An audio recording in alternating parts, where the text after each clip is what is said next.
안녕하십니까. 신의균의 군사TV 디펜스 브리핑입니다. 자, 오늘도 전 세계 각종 군사 안보, 국방, 무기 관련한 소식 중에서 중요한 소식 간추려서 브리핑하겠습니다. 첫 번째 소식입니다. 3월 들어 미 해군이 남중국해에서 중국을 겨냥한 파상 공세를 이어가고 있는 모양새입니다. 이번에는 미사일 실탄 사격 훈련까지 실시했다는 소식입니다.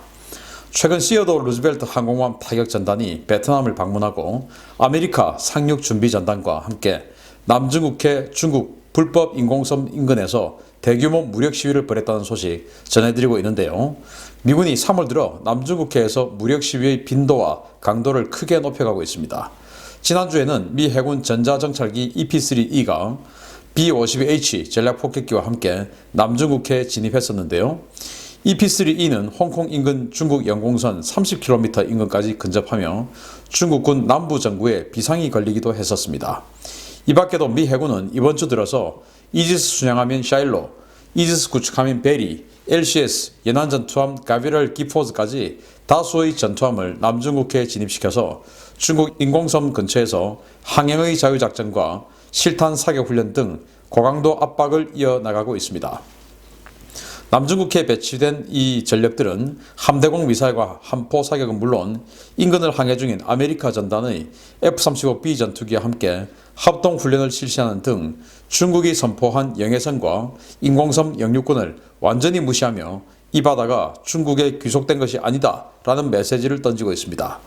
미국의 이러한 압박에 대해 중국은 비살상용 무기 사용, 또 함정 간의 충돌 등을 위협하며 반발하고 있는데요.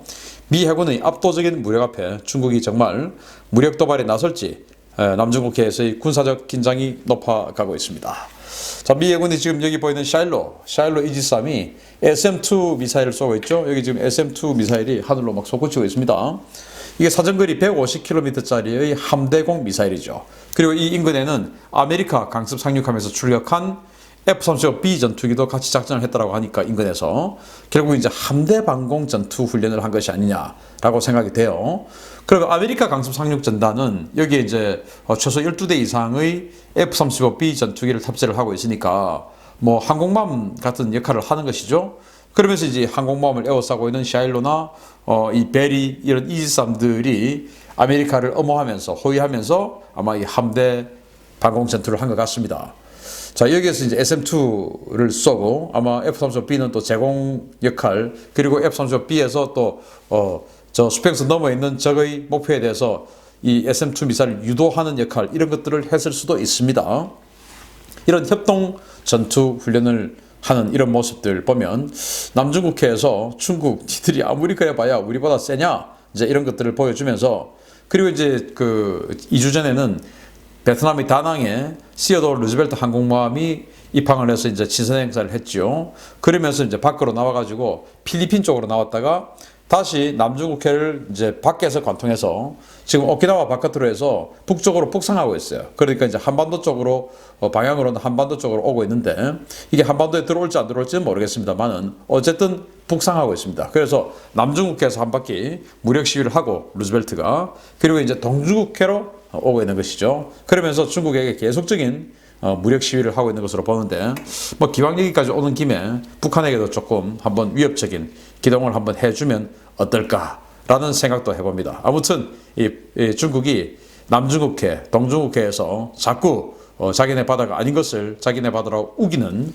이러한 일들 미국이 이렇게 나서서 해결해주고 있는데, 중국이 제발 꼬리를 좀 말고 국제 질서에 같이 편입해 주기를 바랍니다. 두 번째 소식입니다. 미 해군의 차세대 항공모함 제랄드 포드 항공모함이 실전 배치를 위한 최종 시험평가 단계에 진입했다는 소식입니다. 이르면 올 하반기 작전 배치가 가능할 것으로 보입니다. 미 해군의 차세대 항공모함인 제랄드 포드가 함재기 이착륙 1000회를 달성하며 비행갑판 인증 FDC와 항모 공중 관제 센터 인증을 완료했다고 USNI 뉴스가 현지 시각 23일 보도했습니다. 비행갑판 인증과 항모 공중 관제센터 인증은 항공모함이 함재기를 운용하기 위한 일종의 면허증 같은 개념인데요. 제럴드 포드가 이들 인증을 취득함으로써 포드는 전투 함대에 배치될 수 있는 작전 배치 직전 단계에 진입하게 됐습니다. 미 해군 관계자는 USNI 뉴스와의 인터뷰에서 제럴드 포드 항모는 이제 비행갑판과 항모교통관제센터의 자격을 완전히 갖추어서 실전에 배치될 자격을 얻게 됐다라면서 현재 포드가 대서양 해역에 즉각 가용한 유일한 항모 자산인 만큼 이제 함대에 편입시켜서 운용할 준비가 된 것이다 라고 밝혔습니다. 현재까지 4척의 건조가 확정된 제럴드 포드급은 척당 건조 비용이 14조 5천억 원을 상회하는 세계 최고가의 항공모함인데요. 항공모함 자체도 어지간한 이지스함 수준의 방공 능력을 갖춘 것으로 유명하지만 함재기 발진 능력이 기존 니미츠급 항공모함의 2배에 달해서 현존하는 최강 항공모함으로 평가되는 항모입니다. 미 해군은 제럴드 포드의 해외 전개를 위한 준비 절차를 마무리하고 이르면 올해 하반기부터 해외 배치에 나설 예정인데요. 기존 항공모함을 압도하는 포드급의 첫 해외 전개 지역으로 태평양이 유력하게 거론되고 있어서 중국이 크게 긴장할 것으로 보입니다. 지금 이제 대서양, 그러니까 미국의 노포크 앞에서 이 제럴드 포드가 계속적으로 이제 각종 면허를 이제 취득을 했어요.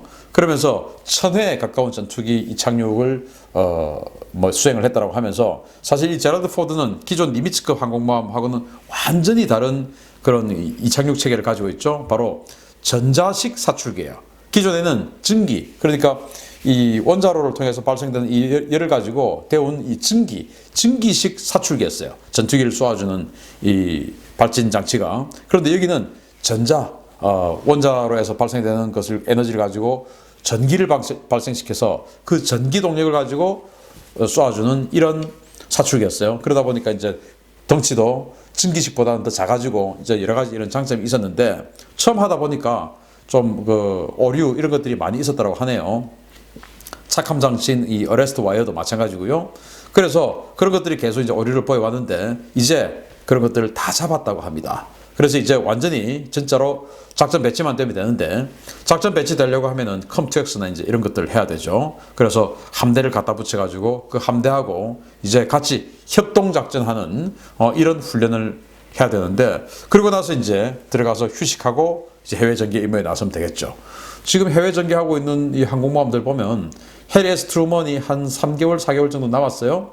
그리고 가장 나중에 나온 이 드와이트 D 아이젠하워 같은 경우는 한 5개월 남았죠.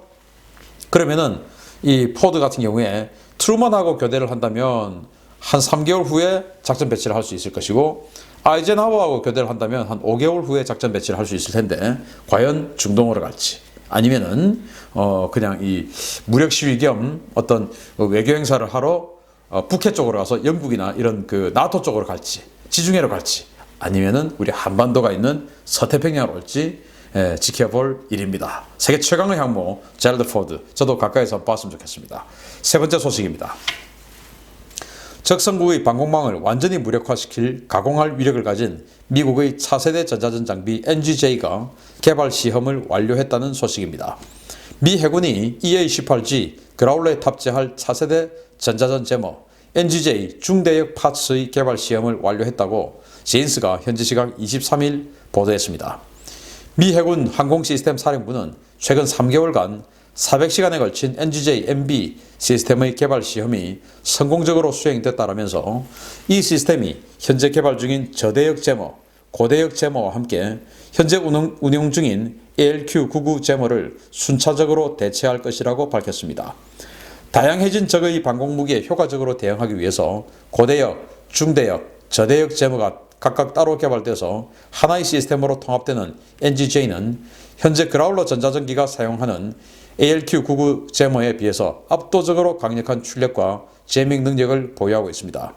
기존 제머가 144km 범위 내에서 제밍이 가능한 데 비해서 NGJ는 S-300이나 S-400의 장거리 미사일 사정권 밖인 360km 거리에서 모든 대역의 제밍이 가능한 가공할 성능을 갖추고 있습니다. 이는 NGJ 제머를 갖춘 그라울러 한 대가 중국 항모 전단의 방공망 밖에서 중국 전투함들의 장거리 레이더부터 단거리 사격 통제 레이더까지 모든 레이더를 단번에 먹통으로 만들어 버릴 수 있는 것을 의미합니다.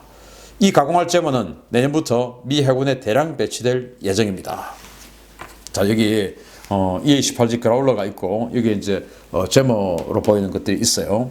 이게 이제 NGJ인데 이 그라울러 같은 경우는 똑같은 제모 ALQ99를 가지고 한 3개를 갖다 붙이고 왜냐하면은 저의 레이더가 광대역 탐지 레이더가 있고 또 사격 통제 레이더가 있고 사격 조사 레이더가 있고 뭐 여하튼 여러 가지가 있어요. 그래서 광대역 같은 경우는 뭐 S밴드, L밴드 뭐 이런 그 주파수 대역이 있겠죠. 그리고 사격 통제 레이더 같은 경우는 그 일루미네이터 조사기 같은 경우는 Q밴드, K밴드, 그리고 밀리미터파 Q밴드 이런 것들 여러 가지가 있겠죠. 그래서 그 각각의 대역을 따로따로 다 제밍을 해야 돼요. 맨 먼저 이제 들어가면서 광대역 제밍, 그러니까 상대의 전파가 L대역이다. 그럼 L대역 제밍하는 제모를 가동을 시키고 더 들어가면 이제 여기에 K밴드가 있다. K밴드 또 제밍을 시키고 더 안으로 들어가면 아주 단거리는 이제 Q밴드다. Q밴드 또 제밍을 시키고 그래서 제모를 여러 개를 갖고 다녀요. 그게 이제 ALQ99가 하는 일이었는데 이번에 새로운 이 넥스트 제너레이션 제모는 144km가 아니고 360km를 제밍을 하는데 이번에는 광대역 제모, 중대역 제모, 저대역 제모 이 것들이 다 달라요. 그전에는 같은 걸 가지고 다른 일을 시켰는데 이제는 다른 걸 가지고 다른 일을 합니다. 그 말은 더 고성능화됐다는 말이겠죠. 맞춤형 스타일로 만들었으니까. 그래서 예를 들어서 중국의 함대와 미국의 항공모함 전단이 전투를 한다. 그러면 이 그라울러가 먼저 딱 들어가 가지고 360km 광대역 제밍을 하죠. 그러면 중국의 함대 레이더가 먹통이 돼버리지 않겠습니까? 그리고 전투기의 레이더도 제밍을 시켜버리죠. 광대역으로. 그러면서 이제 나머지 또 EH-8G가 또 더 들어가면서 이제는 중대역 제밍을 또 해버립니다. 사격 통제 장치를 또 제밍을 해버려요. 그리고 최근에 미군이 지금 새로 개량한 대레이더 미사일 함이죠. 그걸 사정거리 연장한 150에서 200km까지 연장한 그 대레이더 미사일 개발했지 않습니까? 그리고 기존 대레이더 미사일은 레이더파가 나와야 때릴 수가 있는데 이거는 레이더파가 안 나와도 기존의 위치 그리고 형상을 기억해서 들어가면서 적외선으로 보면서 이거 맞아 라고 해서 이제 때려버리는 거 그런 게 장치가 되어 있죠. 그래서 제밍을 시켜서 레이더를 먹통으로 만들어 버리고 그 사정거리가 긴 새로운 대레이더 미사일을 쏴서 적 이지스함의 레이더를 박살을 내버린 후에 그리고 이제 하푼을 쏘는 것이죠. 그러면 이제 완전히 그냥 함대, 전투함들, 항공모함들 그냥 다 작살나버리는 이런 상황이 되는 것이죠. 이때 하늘에서는 계속 제밍이 되고 있으니까 적의 전투기들 아군 F-35에 완전히 하나하나 그냥 아주 손쉽게 왜 죽는지도 모르고 그냥 탁탁탁탁 제거가 되겠죠. 이렇게 이 제모 때문에 완전히 중국 함대는 힘도 쓸 수 없는 이런 상황이 될 것이다 라는 생각이 들고요. 이걸 이제 방향을 바꿔서 북한하고 한다 이러면은 더욱더 손쉽게 북한의 SA2, SA5 이런 레이더들 완전히 그냥 다 먹통시켜버리고 언제든지 스텔스기 아닌 거 가지고도 그냥 북한 전역으로 들어가서 다 때려 부를 수 있는 폭격을 할 수 있는 그런 이제 시스템이 되어 간다. 360km니까 정말 이 충청도 지역에서 따가지고도 휴전선 지역에 있는 모든 북한 레이더들 다 제밍시킬 수가 있죠. 360km니까 얼마든지 무슨 일이든지 할 수 있습니다. 그러면은 스텔스기 아니라도 F-16이라도 F-15K라도 막 들어가서 그냥 폭격할 수 있죠. 레이더가 아무것도 안 보이니까 이런 대레이더 제밍 장치인데 미국만 가지고 있을 게 아니고 우리도 좀 샀으면 좋겠다. 호주처럼. 호주는 샀어요. 물론 이 신형이 아니고 구형인 ALQ99를 샀는데 우리도 좀 샀으면 좋겠다. 라는 생각이 듭니다. 마치겠습니다. 감사합니다.